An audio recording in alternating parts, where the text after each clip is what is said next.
Hi, in this video, we're going to take a look at some linear models. All right, so when I say a linear model, I mean that a model that has a design matrix that we have like rows and columns. Each observation corresponds to a row, and each predictor variable corresponds to a column, and we can have a constant column corresponding to the intercept term.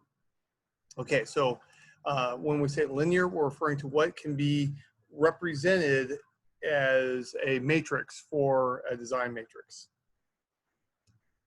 Okay, so let's go ahead and start doing some stuff. All right, so once again, we're looking at Introduction to Statistics with Python.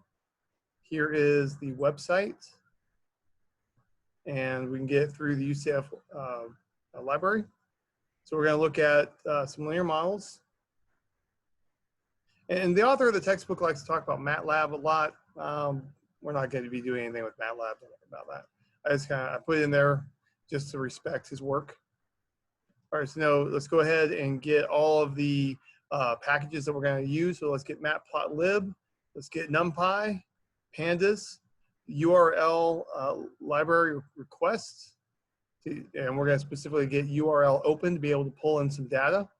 Let's get some stats models so that we can get ordinary least squares going, that function. And then let's go ahead and get some stats models, linear models, and ANOVA. So remember, ANOVA is analysis of variance. Okay, so what we want to do first, we want to pull in some data. So I'm going to get the 100-meter swim time for that data. And here is the URL that has like the group of data sets. And then when I concatenate with the plus symbol, I get the entire URL going. So let's just go ahead and take a look at what that is. All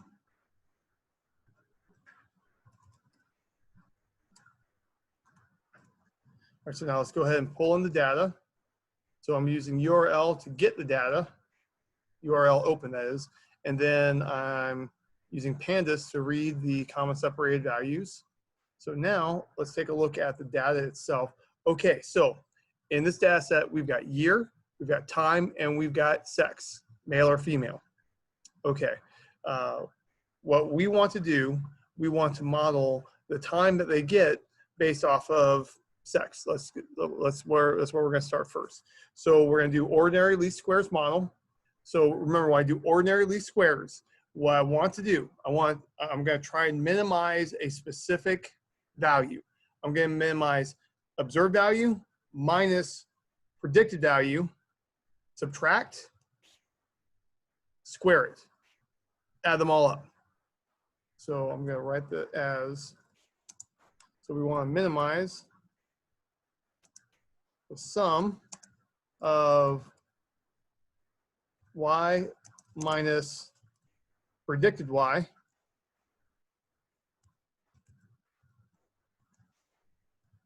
squared.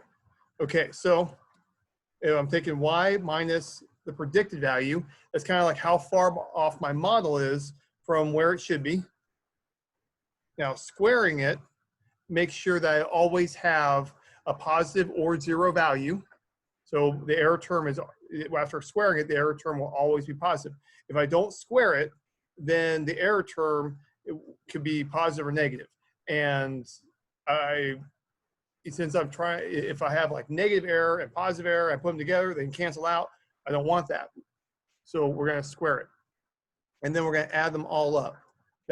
And ordinary least squares minimizes this sum of squares. That's why it's called least squares. We're minimizing getting the least possible sum of squared values. All right, so now let's go ahead and build our first model.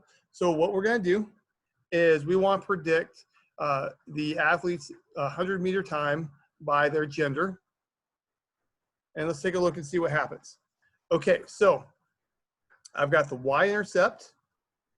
And now down here, I have sex, and I have this m floating around. Okay, what this is telling me is that I've got it. So I have an equation, So my equation is going to be y is equal to, and I'm going to round off to make it a little bit easier, but I'm going to say 65 plus or minus 11 times sex when it's male. Okay, so what's happening? This term, the sex of male, this is going to be represented if the athlete is a female, this is going to be a 0. If the athlete is male, it's going to be a 1. So what's happening for a female, we're saying that y is equal to 65 on, that's the average female time in the data set. And for male, we're saying that y is equal to 65 minus 11, which is equal to 54. Okay, so first thing we have to realize is that when I do regression and I have categorical data, it's going to convert it to dummy variables. Okay, so whenever I do regression and I have categorical data, regression can never directly take categorical data as is.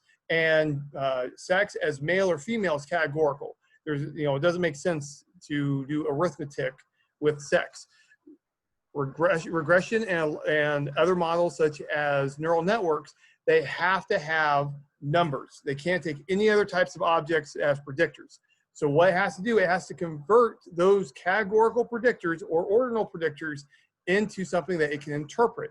So it converts this into a vector of 0s and 1s. So sex, when it says sex, it's not saying male and female directly, it's saying the 0 and 1 vector that connects to sex. All right, so what's going on is that females have, in their equation, they have a y-intercept of 65. And males have, because they're the different value here, they have a different y-intercept of 54. And so here, this tells us that on average, in this data set, females had a time of 65 and males had a time of 54. Is that reasonable? I don't know. I'm not a swimmer, so I don't know how long it takes for someone to swim 100 meters. Okay, so one thing to take away, always remember that in plenty of different types of statistical modeling, it will never actually directly work with categorical data. Somehow, some way, some shape, some form has to be converted to numbers first. And this 0-1 binary dummy variable technique is by far the most common one. Okay, well, let's go ahead and look at some other things about this. We can see that here's our standard error for the female y-intercept, and here's the standard error for the male y-intercept. And then we get hypothesis testing to see, is it actually equal to 0? Okay, so in general, we don't really worry about hypothesis testing on whether the y-intercept is equal to 0. In statistics, for some reason, we just don't really care. I don't know why, but culturally, we just don't worry about it. Now here, if I was to have a larger p-value, I would conclude that the coefficient of the 0-1 sex vector I would conclude from a hypothesis testing point of view, if this was a big p-value, I would conclude that the correct coefficient is equal to 0. How I would interpret that is that males and females have on average the same time. What this is telling me is that from a hypothesis point of view, is that males and females on average have different 100-meter swim times. I mean, that's really not that surprising. Okay, so here's my confidence interval for what the intercept is, and here's my confidence interval for the adjustment on for the male intercept. And then down here we get some things to look at. So we get skewness, we get our kurtosis, check to see if it's peaked or flat compared to normal distribution. And, we get, some things to kind of help us judge. Do we have normally distributed residuals? All right, now let's go ahead and take a look at ANOVA. So ANOVA is analysis of variance. What we want to do is we want to use the F test, the F statistic, to check to see, do I have something meaningful inside this model? Okay, so when I do ANOVA on a model, on a global model, this is checking, do I have something good going on? All right, if it's a very, very small p-value, that indicates I have something statistically significant going on. All right, so the p-value is pretty small. Therefore, I conclude that using sex in a model is better than using just the regular overall average for all the athletes.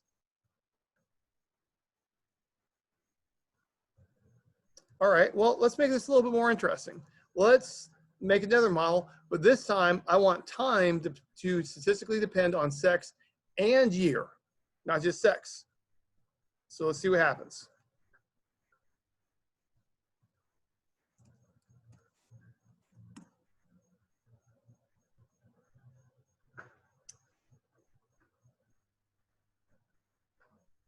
All right, so here we have our intercept. Wow, that's a big jump in the intercept. That's kind of interesting. It's a big switch. And so the coefficient is 556. Now sex, when it's male, is going to be -10, and year has a negative coefficient of -0.3. Now I want to see, are each of these significant? Do I believe that any of these are actually equal to 0? All right, so I always look at the intercept, but usually we don't worry about it. But it looks like the intercept's not equal to 0. Now, run a hypothesis test. Is this value, from a statistics point of view, does it look like I should just have 0 there? Well, I look here, the p-value is very small, so I conclude that this is a reliable coefficient, and I want to keep sex in the model. And now I want to look at year, and I have a very small p-value, so I conclude that I want to keep year inside my model. Okay. Now let's take a look at the confidence intervals. So this is going from 490 to 620, kind of a wide range. And I can see that that goes along with a standard error of 34. So, and then we got a standard error of 1 leading to a confidence interval of -12 to -8. And then here we have 0.02 as a standard error. And I've got a confidence interval of from -0.3 to -0.2. Okay, so I'm feeling pretty good about this.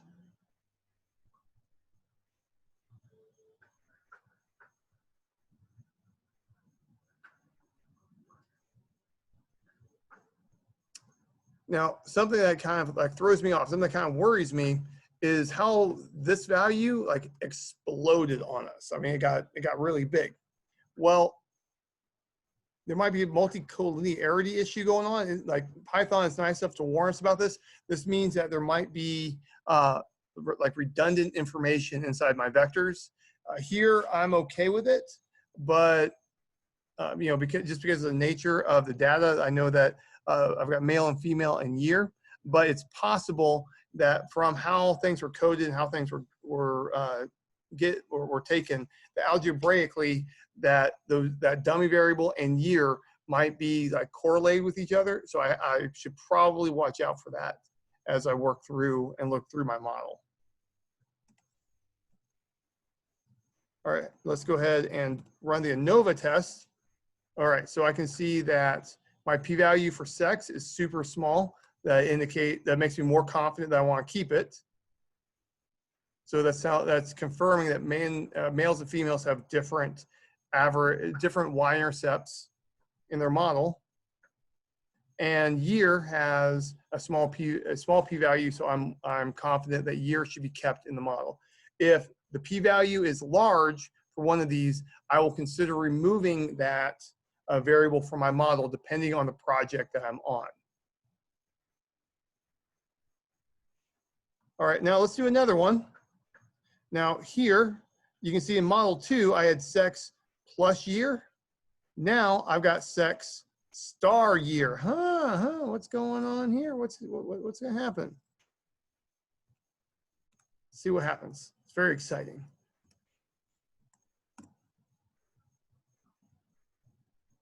All right, so things get a lot more complicated now. Okay, so what's happening? You can see that I've got the y-intercept again. I've got the binary vector for 0 for females, 1 for males, just like I had before. I had year, but now I have sex and year combined. Ooh, it's an interaction term. Oh, this is exciting. Actually, you know, I want to back up for a moment, and I want to write out some things about model 2 for us to see. All right, so I want to write out the equations that we get from this. So we're saying that y is equal to, and I'm going to do some rounding off, 556 minus 10 times sex of male minus 0.3 times year is our equation. Okay, so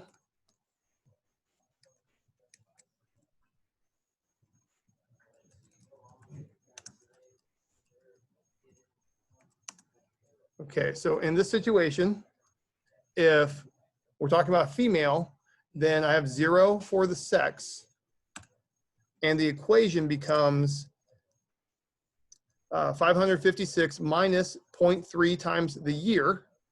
If I'm talking about male, well, in that situation, so previously I removed the sex term because sex is 0 when it's a female, and when it's male, I have a 1. Okay, so go ahead and just remove that 1, just make it a little bit easier. So my equation becomes 556 minus 10 minus 0.3 times year. Okay, so something to pull out from this is that we have 2 different lines. These 2 lines have the same slope. So we can, if this model is correct, then on average, male and female swimmers are getting faster with each year by 0.3. The difference between them is that they have different y-intercepts. The y-intercept for female is 556. The y-intercept for male is 546. Kind of interesting. Now, it gets a little bit more complicated when we get down to model 3.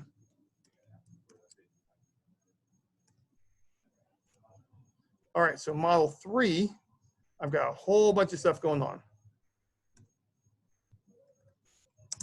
So here we're saying that y is equal to 697, that's my y-intercept, minus, I'm going to go 300, actually, just to make these numbers a little bit cleaner to look at, I'm just going to round off. The 700 minus 300, so I took 700 from here, negative 300 from here, I'm going to go negative 0.3, need times sex.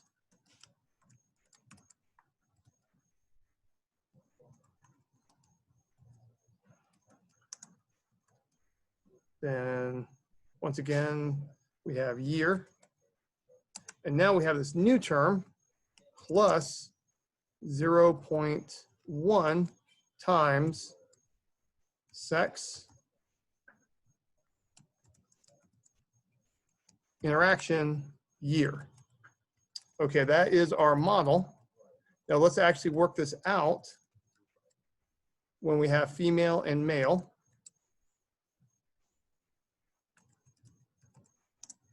Okay, so when we talk about females, then under this dummy variable system, then sex is equal to 0. All right, if that's equal to 0, and I do multiplication, this whole term is equal to 0. So I'm just going to go ahead and remove it because including 0 does nothing. Okay, so now if I'm doing the dummy variable system, female means that this term is 0, which means that that multiplication is 0, which means this whole thing is equal to 0, which means I don't want to include it in my model. Boom, that reduces down. Okay, okay. Well, let's keep going with this. Let's keep going. What if we're talking about a male? Well, in this one, for that one, sex is equal to 1. Okay, so I'll put just a 1 there. And here, that is just equal to a 1. I'm going to put this on new line to kind of show what's going on. All right, well, multiplying by 1, I'm not going to bother writing the 1. Okay, okay. So now if I look at this, I can see that I've got 2 constant terms and I've got 2 year terms. So let's go ahead and combine like terms. And I can see that this is going to be these 2 together give me 400. And then I've got negative 0.3 times year and positive 0.1 times year. So if I combine these, that's negative 0.2 times year. Okay, let's check out the difference between these two. So if I look here, I have for the females, my model is 700 minus 0.3 times a year. My model for the males is 400 minus 0.2 times a year. Okay, so males they have a smaller y-intercept, so we can see like, oh, on average, they're at least in terms of like a baseline, they're faster. And with each year, males are getting, on average faster by 0.2. Well, females are getting faster by 0.3. So we can see that there is a gap between the males and the female. Okay, if this model is correct, there is a difference between their performance on the 100-meter swim, that males are faster, but females are getting faster as the years go on. That's interesting. Maybe the females will overtake the males. Let's see what happens. It'll be interesting to watch. Okay, so up here, the difference between these 2 models that we have in model 2, actually, let me back up. In model 1, I don't have any slopes going on. I just have a y-intercept term. So this is just the average overall by gender. In model 2, we are incorporating year in there, so now I have a slope. The difference between the genders is that we have different y-intercepts, but we have the same slope. Down here, we have, for males and females, we have different y-intercept and different slope for the year. Now, these models, which one's best? I don't know. It depends on the situation, depends on what my hypothesis testing does. So let's go ahead and look at the hypothesis testing aspect. Let's go ahead and run ANOVA. Actually, I'll do this. Let's look at the output from the model. All right, so I'm going to look through. I'm going to check to see should any coefficients be equal to 0. All right, I've got small p-value, small p-value, small p-value, small p-value. That tells me that, so when I have a small p-value, I conclude that the coefficient statistically does not look like 0. It looks like it's something other than 0. Therefore, I want to keep all of these terms. So therefore, this more complicated splitting by gender is a good way to go, is what I'm seeing off of this printout. All right, now let's go ahead and let's do ANOVA. Let's see what happens.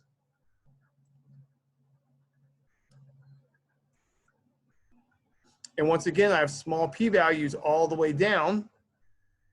So I am comfortable concluding that model 3 is the best model so far. All right, now let's take a look at polynomial regression. Polynomial regression is where we take a predictor variable and we might square it, include the square of the model inside our, or include the square of the predictor in our model, or maybe the cube of the predictor in our model, maybe the fourth power, things like that. Okay, so honestly, in general, this used to, before more advanced machine learning techniques in data, this was a very popular technique, a popular way of approaching things. Really, it's fallen out of favor. You'll almost never see a power greater than 3 inside the model. Honestly, you probably won't even see that in actual practice. You might see a square once or twice in a career. If you're not talking about like a theoretical situation like in physics, usually polynomial regression just isn't the go-to that it used to be anymore. It used to be really popular back in the day when computing power was expensive and memory was expensive, and it made more sense to be doing things on matrices.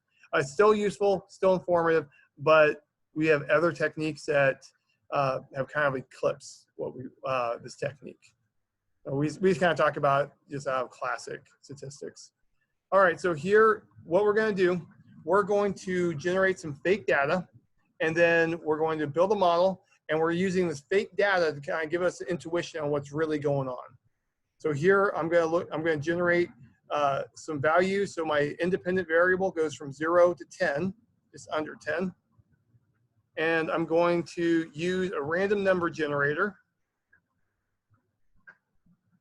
I'm going to take the random number generator, multiply by 5, and add it to this polynomial. So I know what the true polynomial should be.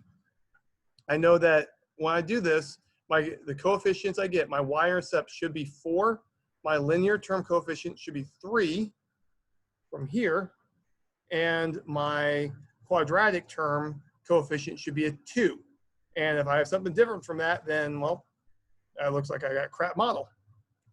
So, all right, so here are my y values, just so I know what it looks like. Now let's go ahead and set up what we need to do for ordinary least squares. So I'm just taking the m and I'm doing column stacking.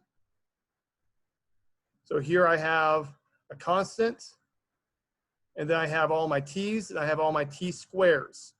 And so here, this is my design matrix. And now, let's go ahead and build the model. So I'm doing ordinary least squares. And let's take a look.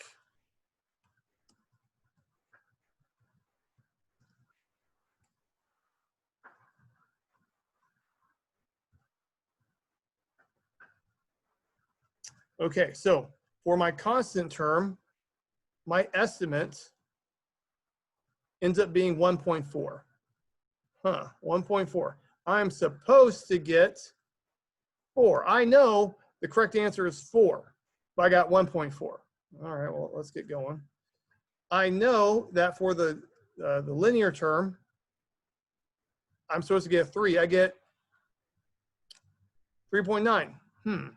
That's about a 33% increase.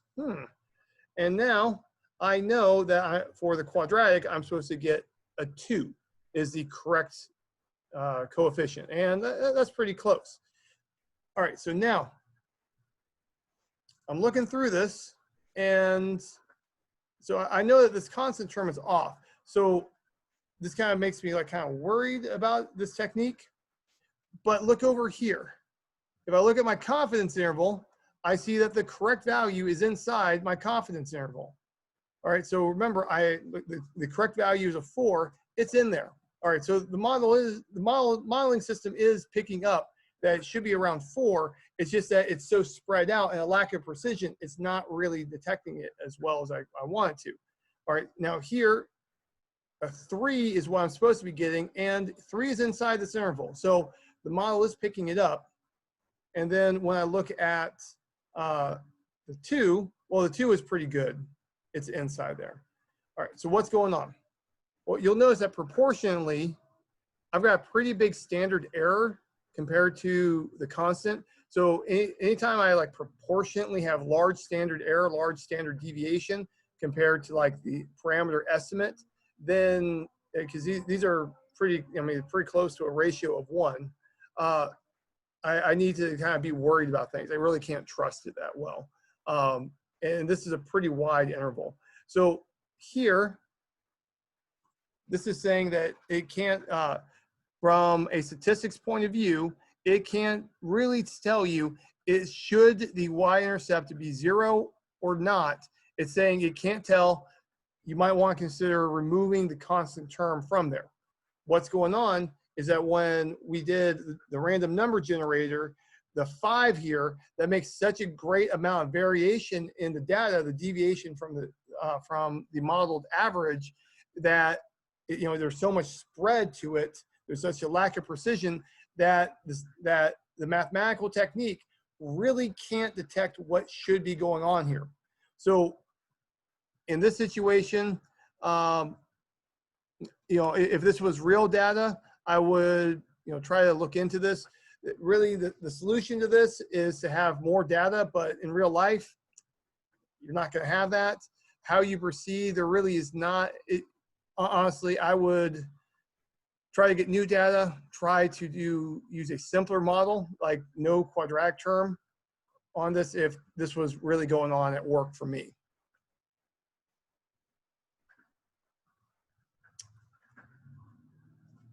All right, and let's go ahead and take a look at what our confidence intervals are, and we can see that the intercept confidence interval includes 0.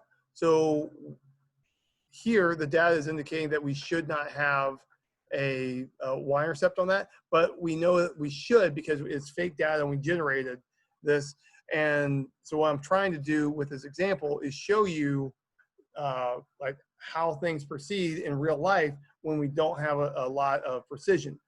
So really the true warning, the canary in the coal mine on this model is proportionately how big the standard error is to the estimate. Anytime I see standard error getting large proportionately to the coefficient, to the parameter estimate, I can't trust it. And that means that somewhere in the data, or somewhere in there, like things are not going the way it's supposed to. Either I have too many parameters in my model, or there's just too much variation in the data for me to be able to pick up what I actually want as a signal. All right, that's all I've got for now. I hope you're staying healthy. Take care and goodbye.